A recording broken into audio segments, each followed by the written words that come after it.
Em Brasília, 19 horas e 11 minutos. Em Assis também, 19 horas e 11 minutos. A saudação a você, minha amiga.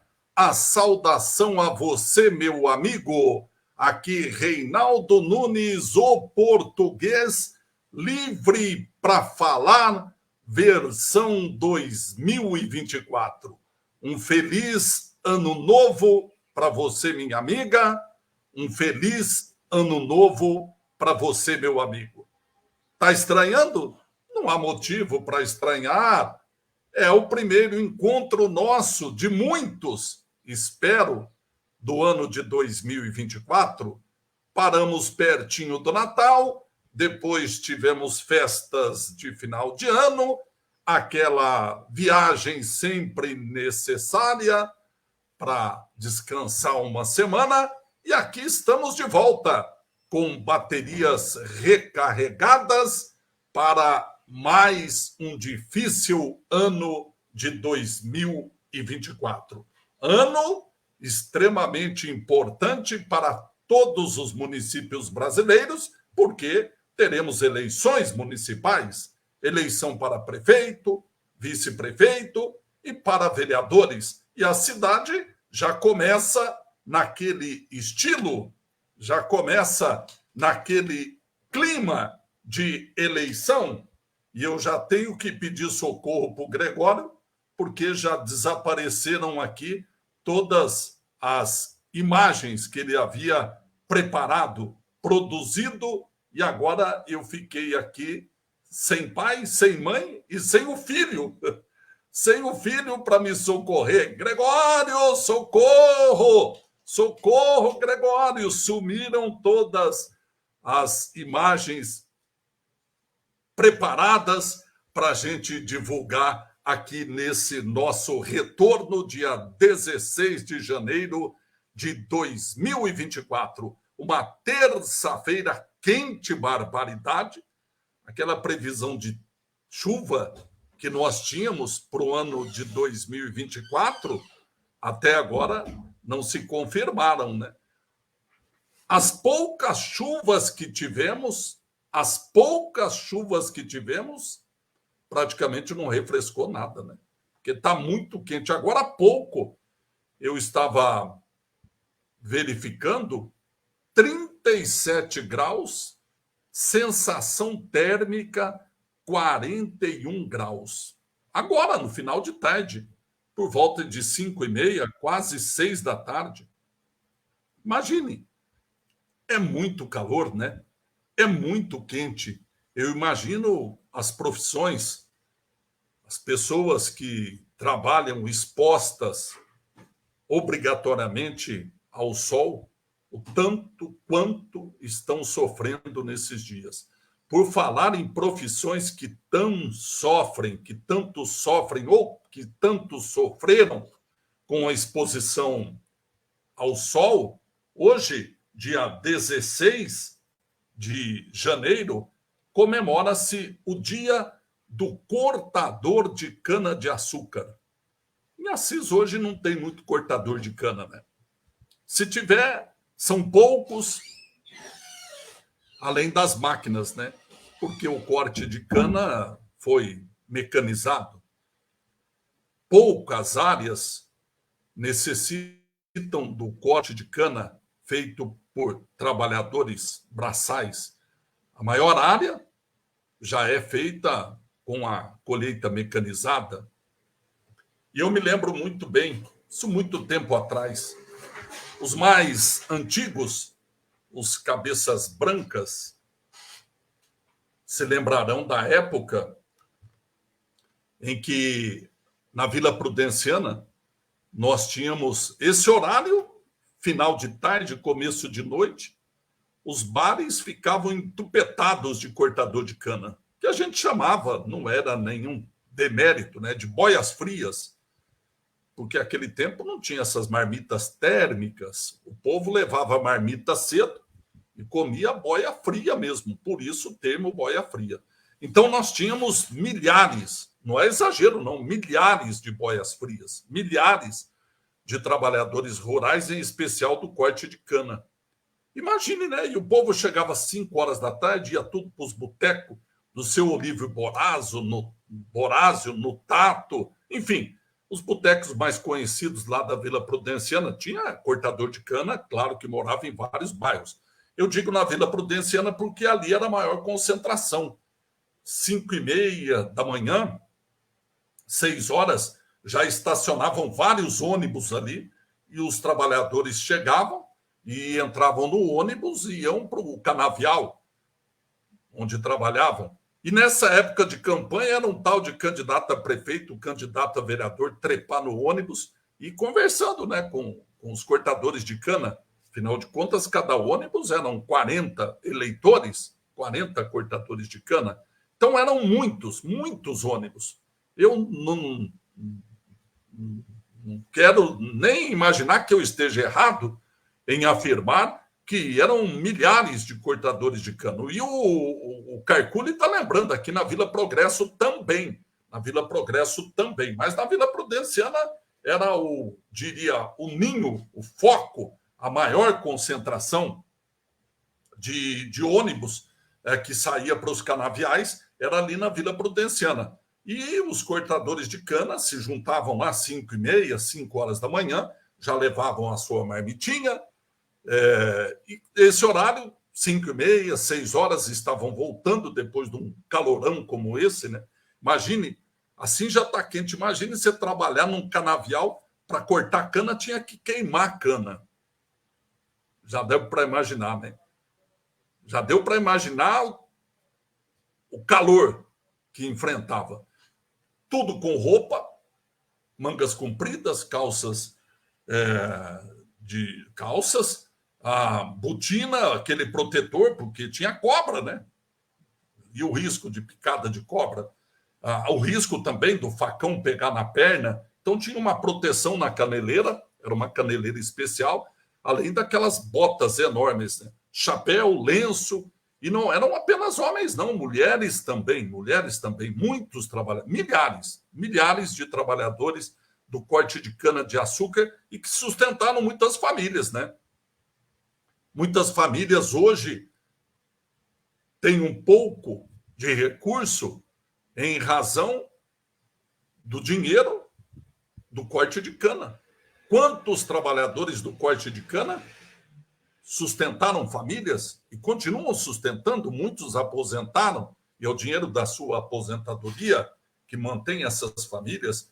E o risco, além de cobra, da alta temperatura, do corte, da lesão e do estresse, do cansaço.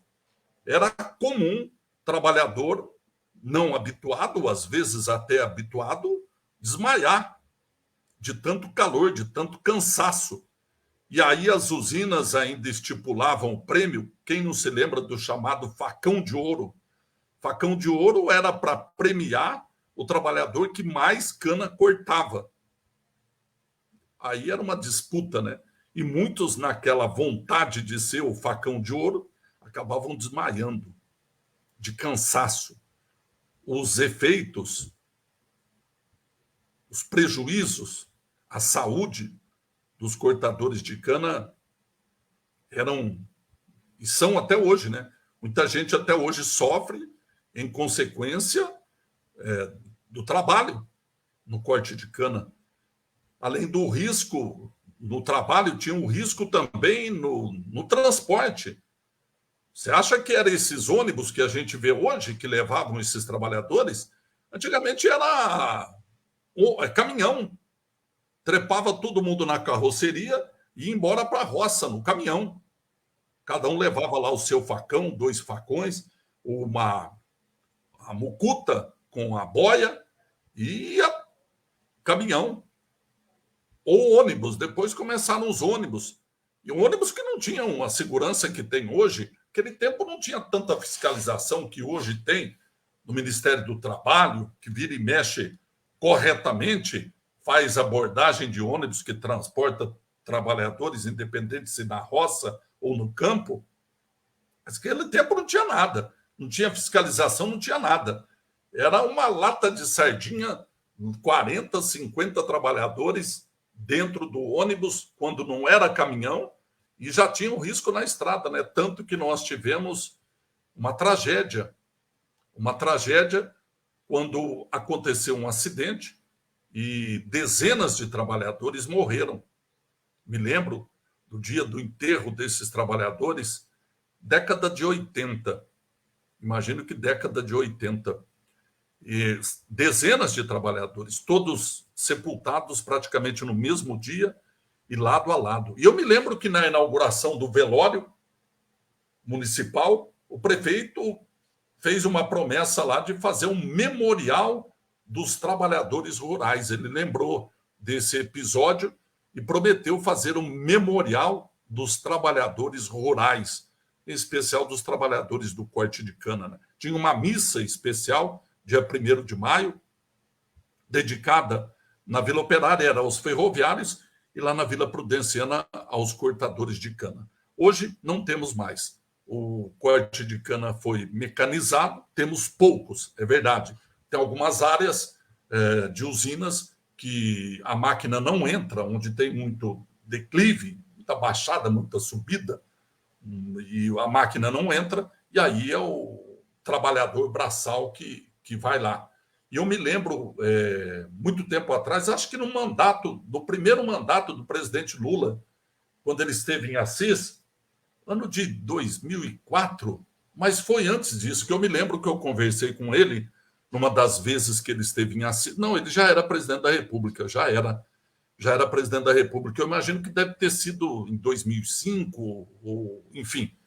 E eu tinha muita preocupação. Eu não, né? Todos nós tínhamos muita preocupação com o futuro dos cortadores de cana. Para onde vão os cortadores de cana? Vão fazer o quê com a mecanização do corte de cana?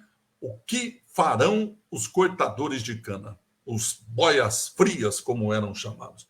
Eu me lembro que o presidente Lula falou, olha, nós estamos com a ideia e um projeto de implementar o programa Minha Casa Minha Vida, que vai significar um boom, vamos chamar o termo usado na época, né?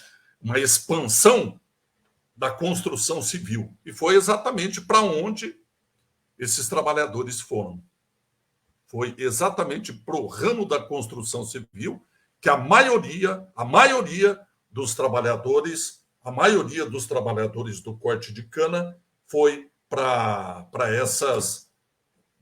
a construção civil. Meu amigo Nagy está pedindo passagem, deixa eu separar o link aqui para mandar para ele.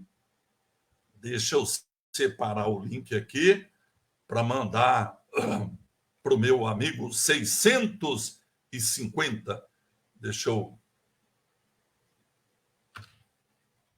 separar aqui para mandar ele. Eita, a gente já consegue. Já a gente consegue mandar o link para o 650. Está tendo uma apreensão. Está tendo uma apreensão agora. Está tendo uma apreensão agora. Falei na Polícia Rodoviária agora há pouco, e é uma apreensão de cocaína e crack. Mas a apreensão não é da Polícia Rodoviária, é da Polícia Militar da Infantaria, mas estão lá na base operacional da Polícia Rodoviária. Acho que é essa a informação, inclusive, que o nosso 650 vai trazer. Eu estou aguardando aqui, já encaminhei o link, já ele vai clicar aqui e nós já vamos colocar ele para dar a informação. Eu acho que é essa apreensão de cocaína e crack ali na base operacional da Polícia Militar Rodoviária. Deixa eu ver se eu consigo colocar ele aqui. Vamos ver lá. Está muito pequenininho aqui, vamos aumentar. Ainda está muito pequenininho, vamos aumentar. Agora sim, telas divididas na mesma proporção. 650, muito boa noite, seja bem-vindo nessa nossa retomada, depois aí de um descanso de começo de ano, aquele período de Natal, festa, descanso. cá estamos para mais um ano, dia 16 de janeiro, uma terça-feira. Seja bem-vindo, meu amigo 650. Você me ouve bem aí? Ouço sim, em português. Também pergunto se você e os seus ouvintes aí, o pessoal que está aí na sua live, me ouve bem. Hoje eu tive que fazer um pequeno reajuste E já no começo celular. desejando um feliz 2024 para a dona Patrícia, para toda a família, enfim, um novo com saúde, que é o que mais importa, o resto a gente corre atrás, não é isso? Isso, sim, para você também. Para as pessoas, às vezes, também terem um pouquinho de noção, já tem algum tempo que a gente está afastado tanto do programa Acorda 6, como também da sua live, né? Que, às vezes, frequentemente, a gente vinha participando. E muitas pessoas, assim, conhecido, eu cito a dona Conceição Marzolo, Toninho da Malta, todo o pessoal queria saber o motivo de eu ter me afastado. E como você bem sabia, né, a gente não escondeu, a gente estava fazendo meio que um tratamento na voz, porque a gente teve aí um período meio complicado, que principalmente cedo, do nada, a voz acabava sumindo. Então, para a gente poder tratar isso com um pouquinho mais de tempo e com um pouquinho mais de calma, a gente acabou se afastando. E a nossa intenção era realmente, como a gente havia falado logo na virada do ano, né, que provavelmente nas primeiras semanas a gente estaria de volta. Mas a gente vai voltar aos pouquinhos para a gente poder tentar.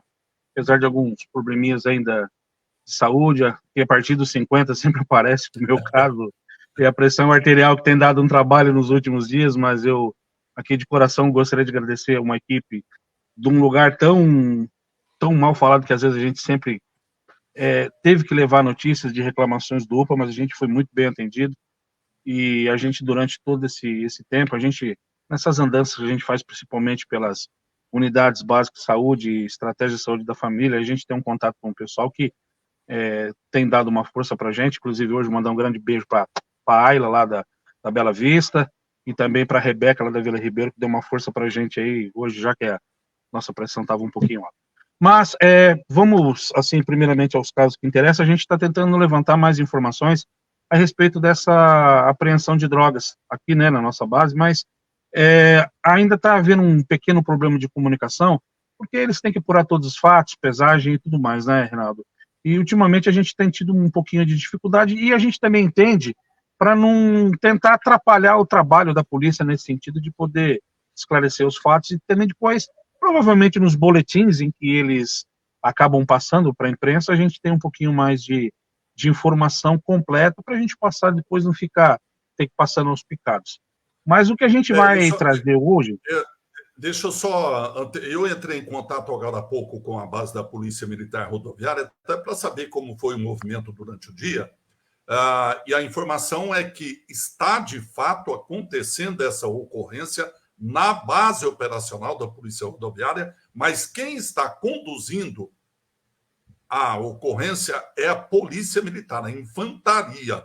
É uma caminhonete Hilux, placa do Paraná, não sei que cidade, e a suspeita, parece que já confirmada, é que há cocaína e crack nessa caminhonete Hilux. Não tenho a informação onde foi a abordagem, não foi na estrada, mas os policiais levaram essa caminhonete e o motorista, não sei se havia também passageiros, para a base operacional. A ocorrência está sendo feita lá nesse momento. E daqui a pouquinho a caminhonete, a droga, o motorista, se tiver passageiro, todos serão levados para a Central de Polícia Judiciária, onde a ocorrência vai ser registrada. Mas como corretamente provavelmente já devia estar sendo monitorada, né, desde o Paraná. Então, onde que a gente fala, né, deram o golpe e acabaram aí também, lógico, contando com o apoio, né, de todo o pessoal aqui da Polícia Militar do Estado de São Paulo para poder fazer essa apreensão.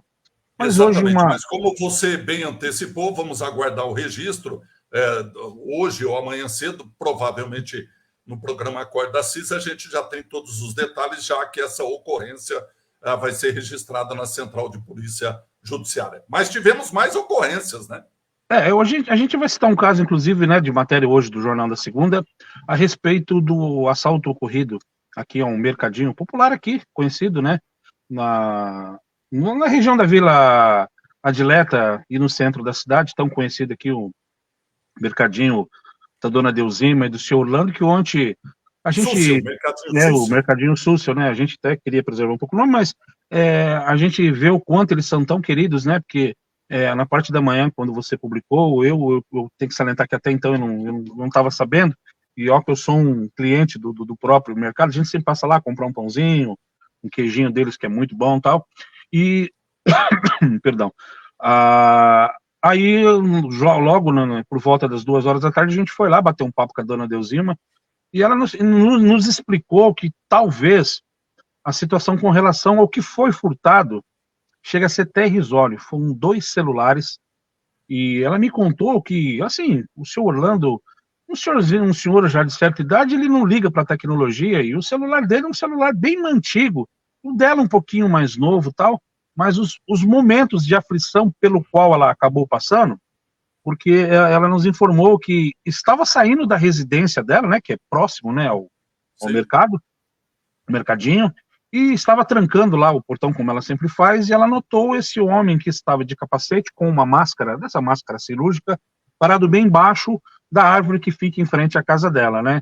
Ela ficou meio assustada e acabou indo, né, pro mercado, e tinha algumas pessoas dentro do mercado, inclusive o homem que acabou praticando aí esse assalto.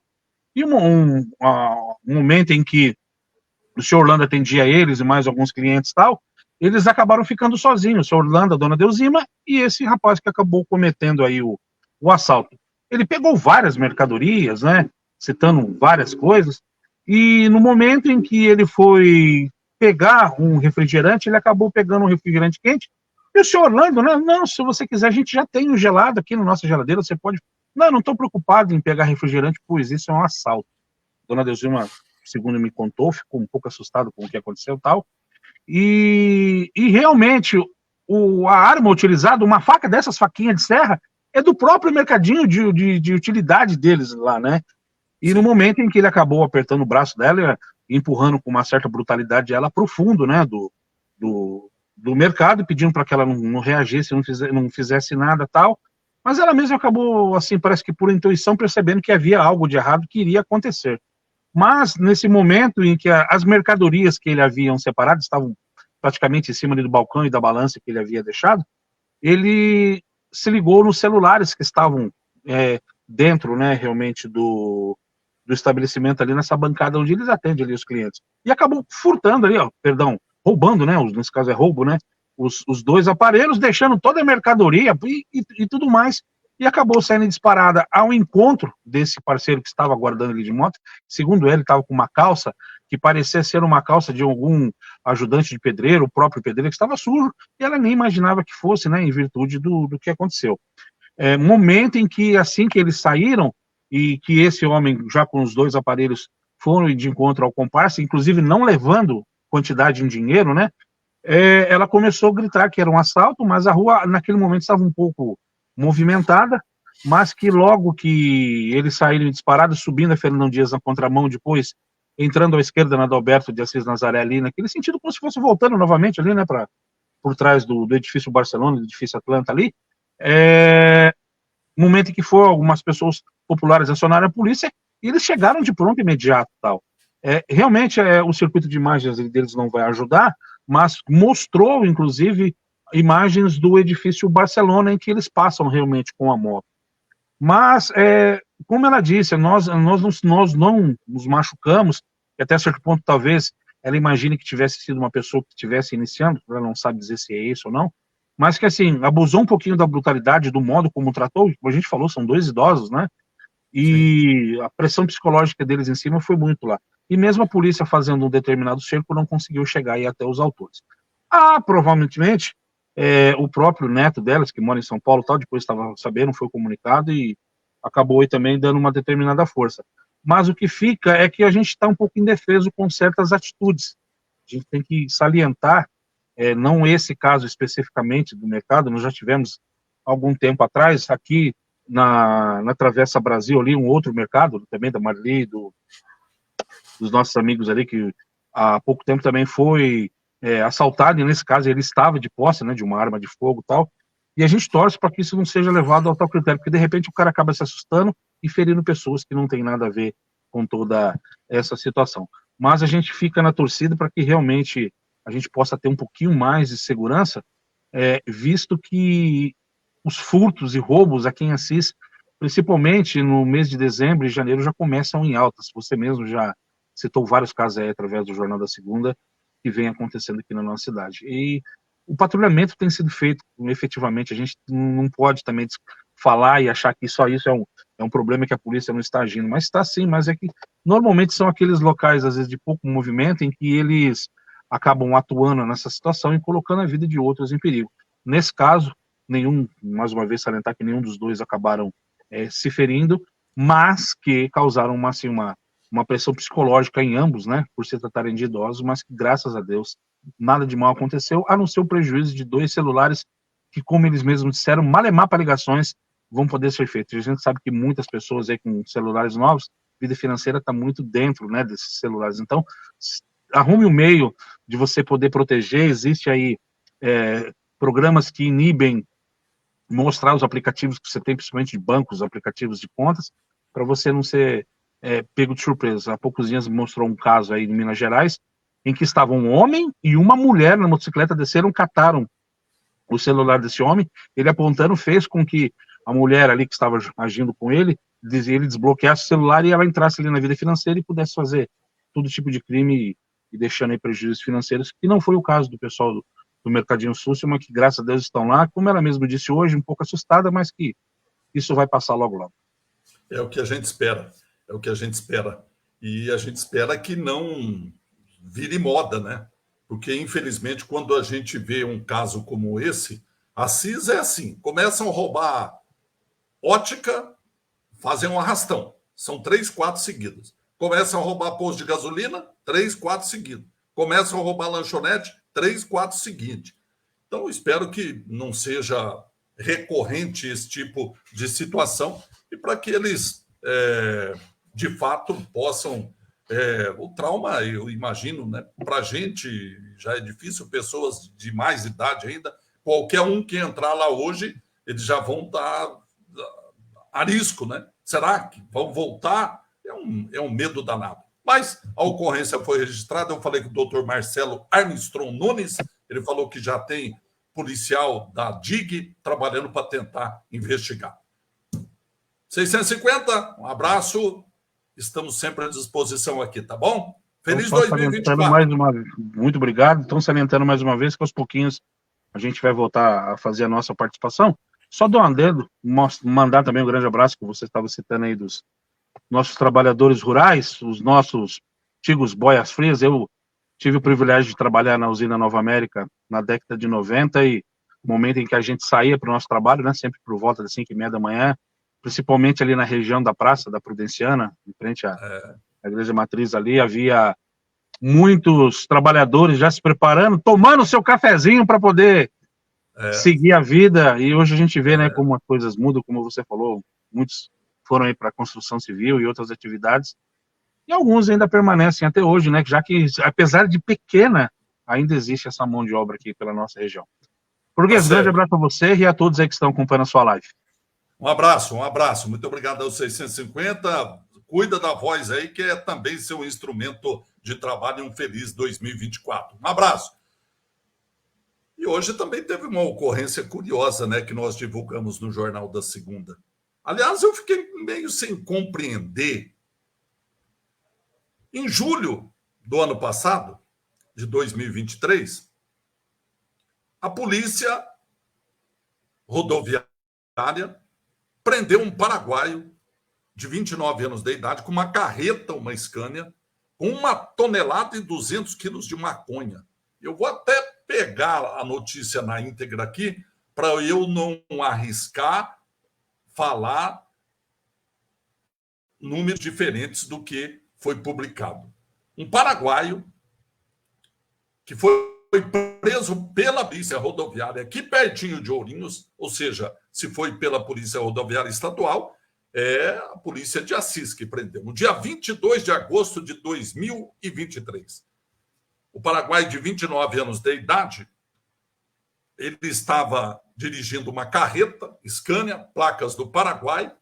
Quando ali perto de Ourinhos, ele foi abordado e preso. A droga estava escondida em meio a uma carga de pó de vidro. 1,2 quilos de maconha. Junto com o paraguaio estava a mulher dele e 3 filhos. Foi todo mundo levado para a delegacia, claro. A mulher foi liberada, porque não foi comprovado que ela participava do tráfico. Já o paraguaio, na Polícia Federal, falou que recebeu para levar a droga em Guarulhos. Muito bem. Você pode falar, e aí, português? Isso é comum, né? Todo dia tem prisão de gente transportando droga na região. É verdade. Mas o que me causa estranheza é que ele foi preso no dia 22 de... Deixa eu voltar aqui. 22 de julho de 2023. Foi levado para a penitenciária de Itaí. Itaí a uns 180 quilômetros de Assis. Muito bem. E ele foi julgado. O paraguaio foi julgado. Tráfico de drogas, 1,2 quilos de maconha. Foi condenado na primeira vara federal de Ourinhos a 6 anos de prisão em regime semiaberto. 1,2 quilos, foi preso em flagrante, paraguaio, levado para a penitenciária de Itaí, julgado em novembro do ano passado, na primeira vara federal de Ourinhos, a 6 anos de prisão em regime semiaberto. Aí o que aconteceu? No domingo, ele fugiu da penitenciária. Fugiu da penitenciária de Itaí, junto com outro paraguaio. Ambos cumpriam pena por tráfico de drogas. Ambos. Eles estavam, os dois, na ala de regime semiaberto.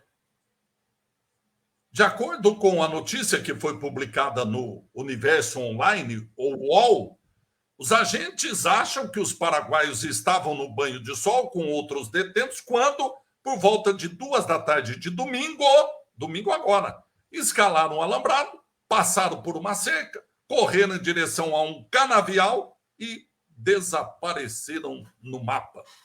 Essa é a segunda fuga em 20 dias, em unidades de regime semiaberto no estado.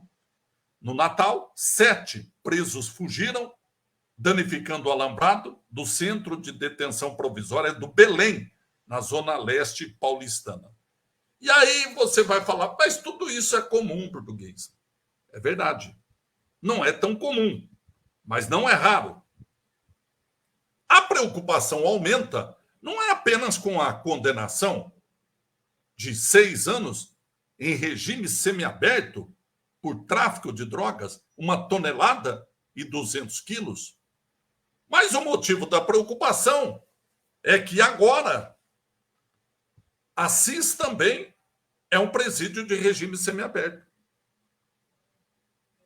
E o que é mais inacreditável é a maneira como mudou o sistema, o regime da penitenciária de Assis, sem debate nenhum. O governador decidiu lá, com o secretário de Assuntos Penitenciários, deve ter falado, bom, em Assis não tem deputado nenhum que vai me perturbar, que vai votar contra na Assembleia, então nós vamos liberar o semiaberto lá no presídio de Assis. Todo mundo sabe, não precisa ser muito estudado, que o presídio de regime semiaberto é para presos que são beneficiados ou que são condenados a esse regime. Podem chegar ao regime semiaberto porque progrediram na pena, estavam no regime fechado, progrediram para o regime semiaberto, ou podem ser condenados já inicialmente para cumprir a pena no semiaberto, como é o caso desses 2 paraguaios. Ah, Bruguê, mas o que você tem a ver com o semiaberto? O que vai mudar para a CIS? Vai mudar muita coisa. Vai mudar muita coisa. Além do temor da população, obviamente, do temor da população, porque são centenas de presos que durante o dia estão na cidade e à noite estão no presídio. Algumas perguntas precisam de resposta das nossas autoridades. A CIS está preparada para absorver centenas de presos que ficarão soltos durante o dia? O que eles farão em Assis? Trabalharão onde? Precisa trabalhar. E precisa ganhar. Porque tem que pagar comida. Não está lá no presídio. Está aqui fora. Onde vai comer? Para comer tem que pagar. Para pagar tem que ter o dinheiro. Para ter o dinheiro tem que trabalhar. Mas tem trabalho? Se não há trabalho nem para a população que não está cumprindo pena, imagine para os sentenciados. Então, a cidade não tem emprego. Então, é um problema, além do receio, do medo, do aumento da violência, que precisa ser, inclusive, medido. Não adianta só a gente achar que, porque é regime semiaberto, vai aumentar a violência e que a violência é fruto dos presos que estão no regime semiaberto e durante o dia estão na cidade. Isso tem que ser comprovado. A gente não pode achar e discursar que é esse o resultado do aumento da violência. Precisamos de números. Quantos presos envolvidos em assaltos, pequenos furtos, são efetivamente presos do regime semiaberto? Porque eles também não podem pagar uma outra pena se não tem responsabilidade. Sejamos justos. Não é? Já está no regime semiaberto, ou seja, ele já está na boca do gol para sair, na boca da porta para sair. Do regime semiaberto, é para o regime aberto e liberdade. Então, muitos pensam 2 vezes, por mais que possa ser atrativo, né? Ah, nós estamos aqui já sem trabalhar mesmo, pegar um celularzinho ali, já dá para fazer uns trocos, não sei o que. Por mais que seja atrativo, muitos presos pensam, não, vamos ficar aqui. Nós já estamos próximos da liberdade. Um desvio de conduta, eu volto para o regime fechado. O que eu não quero, eu imagino. O que eu não quero, imagino. Agora, a questão é essa. Nós temos emprego suficiente para a população que não os presos do regime semiaberto? Os presos vão concorrer com vagas de emprego com a população. Nós temos emprego. E os presos que estão aqui na rua precisam comer. Repito, para comer tem que ter dinheiro. Para ter dinheiro tem que trabalhar, para poder receber. E uma outra questão que pouca gente tem abordado. O presídio de regime fechado, nós tínhamos centenas, não é a maioria, pelos números que sei. A maioria não é de presos de Assis, da região. A maioria é formada por presos que vieram da capital. Muitos aqui se lembram do Carandiru, que eram 11, 20, não sei quantos mil presos. Implodiram Carandiru e mandaram os presos, milhares de presos, para o interior. E muitos vieram para Assis. Já fui algumas vezes na penitenciária. Já conversei com vários presos. Conversei com vários diretores que passaram e que está ainda no presídio. Então, sabemos que a grande maioria de presos que vieram de outras comarcas, de outras cidades. Mas há, talvez, centenas de presos de Assis que estavam no regime fechado. O que significa dizer que, no final de semana, a família desses presos podia ir lá visitar, aqui em Assis. Com a mudança de regime, do regime fechado para o regime semiaberto, o que aconteceu? As famílias agora têm que viajar para poder visitar seus filhos, seus pais, seus irmãos, o seu parente, que estava preso aqui em Assis.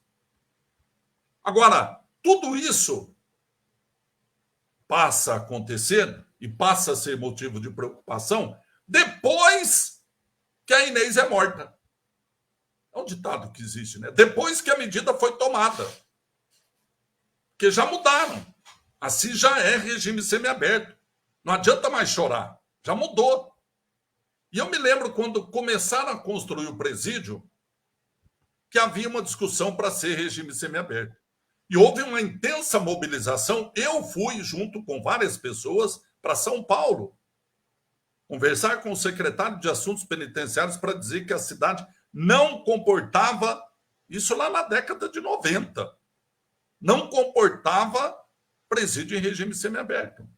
E não foi feita a mudança, ficou presídio em regime fechado. E agora mudam e não, você não ouve o prefeito falar nada, você não ouve vereador falar nada, você não ouve juiz falar nada, você não ouve promotor falar nada, você não ouve ninguém falar nada. Mudaram e pronto, acabou. Ninguém reage, ninguém nem quer discutir. Ninguém quer discutir. Então, difícil, né? Mais um problema criado, não apenas para a sociedade, que terá a concorrência dos presos para disputar emprego, como também para os próprios presos. Imagine, o preso está lá, ele sai de manhã e vem para Assis. Aí chega em Assis, não tem o que fazer. Vai ficar batendo perna, para lá e para cá. Aí a barriga vai começar a roncar. Ele vai esperar até a noite para comer? Não, não vai esperar até a noite.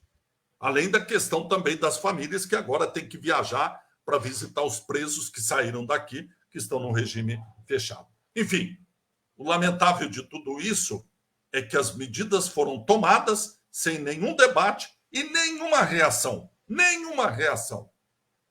Nenhum prefeito, nenhum vereador, nem de Assis, nem da região, eu ouvi manifestação. Se teve, perdoe-me, mas eu não ouvi. Então, lamentavelmente, esse é o cenário. Mas não é só questão da segurança pública, não é só a questão do emprego que merece um debate. Nós temos a secretária da Saúde como candidata, ou até agora pré-candidata, a prefeita. E os problemas na saúde continuam aparecendo. Aliás, agora quando a gente divulga um problema da saúde, estão me atacando dizendo que eu estou criticando a candidata a prefeita. Tenha santa paciência, né? Tenha santa paciência. Os problemas existiram, existem e existirão, independente do prefeito, independente do governador, independente do presidente da República. Problemas na área da saúde, lamentavelmente, podemos concluir que são eternos. E ontem eu fui procurado pela tia de uma criança de 5 anos de idade. Vamos ouvir o drama dessa criança. Oi, de português, aqui é a Patrícia. Novamente entro em contato com você para te pedir ajuda. Dessa vez criamos uma vaquinha. Nessa vaquinha está escrito todo o processo da Alicia. Como expliquei para você, conseguimos passar ela com o neurologista. E de novo fica aquela situação de joga para um, joga para o outro. A minha irmã tá muito cansada, tá em estado de depressão já, porque não consegue resolver o problema. E a última consulta com a pediatra, ela pediu para passar a minha sobrinha com a neuropsicóloga, que ela precisaria passar no mínimo 3 sessões. A gente já entrou em contato, vimos valores e a gente infelizmente não tem condições para pagar, então por isso criamos essa vaquinha. ela também não vai conseguir pegar medicamentos pelo Medex até ser liberado, né, esse laudo. Cada frasco de remédio contém 30 ml. Ela toma 3 ml por dia. No caso, um frasco, ele dá para 15 dias no máximo. Ele custa na média de 130 a 150 reais. Então a gente criou essa vaquinha porque a médica falou que se ela conseguir que a neuropsicóloga dê os papéis que ela precisa, ela dá o laudo de autismo para minha sobrinha, para minha irmã conseguir algum auxílio, né? Talvez um LOAS, né? Alguma coisa para poder ajudar, porque minha irmã não consegue trabalhar, porque além dela ainda tem um neném, né? Que está em suspeita de ser. Ai, agora me fugiu até o nome, me desculpa. Imperativo. E a questão é que a gente não tem a condição. Se você puder estar divulgando essa vaquinha pra gente conseguir custear as consultas que ela precisa fazer, que com os doutores são 6 sessões, né? É uma com a mãe e as demais com ela. E as medicações até ela conseguir a liberação para poder pegar esse remédio no Medex. A gente já postou no Instagram, postamos no Facebook e agora eu estou pedindo encarecidamente que você dê essa força pra gente, por favor. Tá bom? Muito obrigado. Patrícia aqui da Vila Ribeiro. Tenha uma boa noite, um bom dia. Bom, tá aí. Deu para... Tá um pouquinho baixo o áudio, mas deu para você sentir o drama dessa família. É a tia da criança que precisa de consultas com um médico especialista e precisa de uma medicação. Eu estou olhando aqui a vaquinha, a pretensão, a meta para ser atingida é R$ 3.000.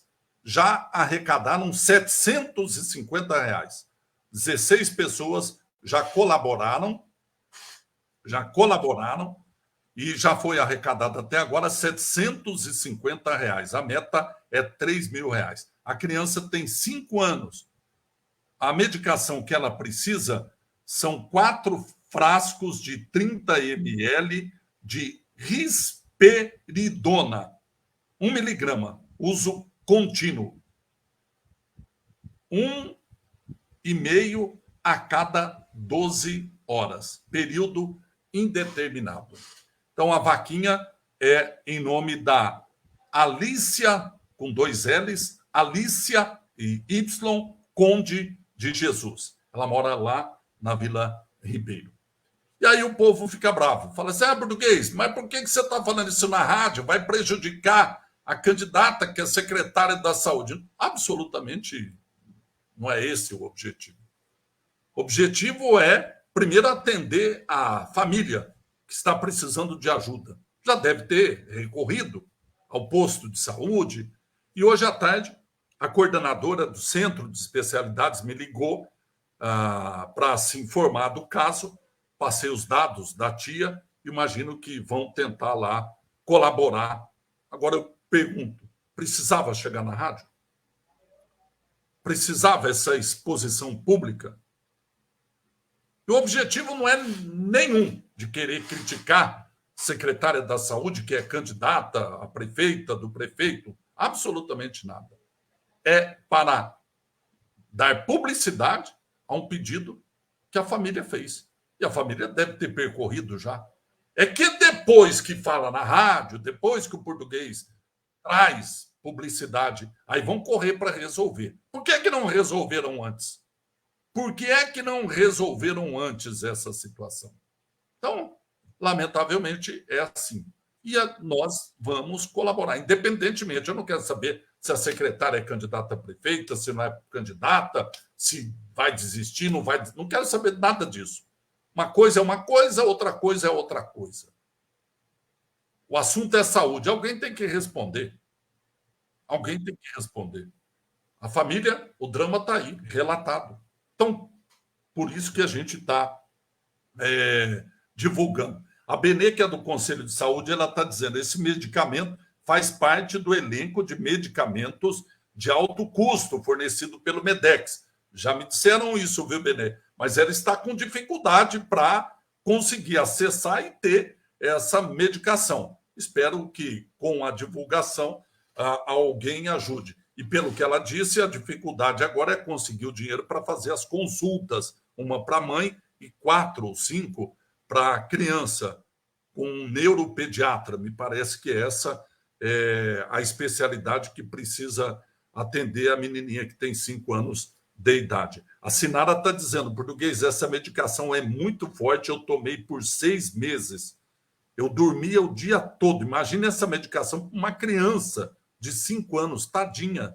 Deus cuide dessa criança, é o que a gente espera. Além de Deus, né?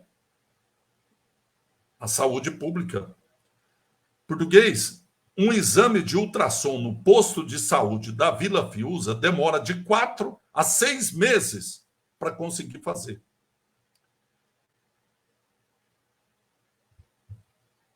Assis, cidade em movimento.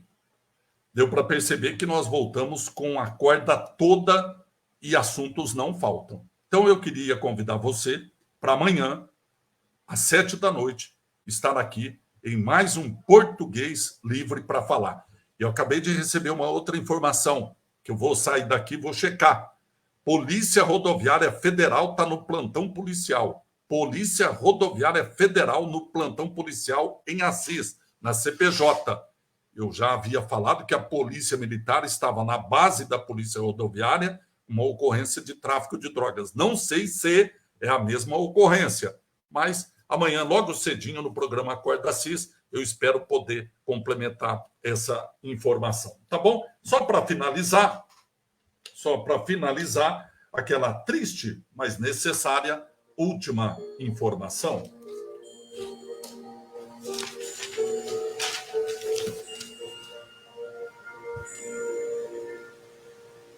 Tivemos 2 sepultamentos hoje em Assis. O senhor José Gomes de Oliveira, de 70 anos, foi sepultado 1h30 da tarde. E ainda o Valcir Lopes, de 52 anos, foi sepultado às 16 horas. Para amanhã, quarta-feira, dia 17, já está programado o sepultamento da senhora Olívia Maria de Souza Belo, de 82 anos, ela que está sendo velada no velório municipal de Paraguaçu e será sepultada naquela cidade. E, para finalizar, uma notícia boa para os corintianos. Corinthians está jogando contra o CRB, aqui em Marília. O CRB é o mesmo que eliminou o Vossen na primeira fase da Copa São Paulo. E o Corinthians, maior campeão da Copa São Paulo até o momento, está goleando o CRB. Primeiro tempo terminou 5-0. 5-0 para o Corinthians. Ou seja, o Corinthians já está nas oitavas de final da Copa São Paulo. E agora à noite está jogando o Grêmio de futebol porto-alegrense, jogando lá em Franca.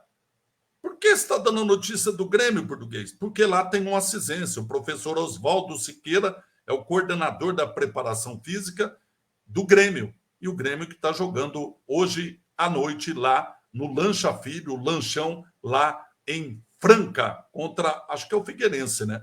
Se avançar, chega a mais uma etapa da Copa São Paulo de Futebol Júnior. Um abraço, minha amiga. Um abraço, meu amigo. Fiquem todos com Deus. Tenham uma boa noite de terça-feira. Quem quiser, ainda está tendo a Feira da Lua, ali perto do Mercadão. Também está tendo a Feira Livre lá no Inocop. Opções não faltam. E para quem gosta de samba, hoje tem ensaio da bateria da Escola de Samba Unidos da Vila Operária, lá no barracão da Rua Tibiriçá. Lembrando que a VO vai homenagear a professora Dora de Maio Bermejo.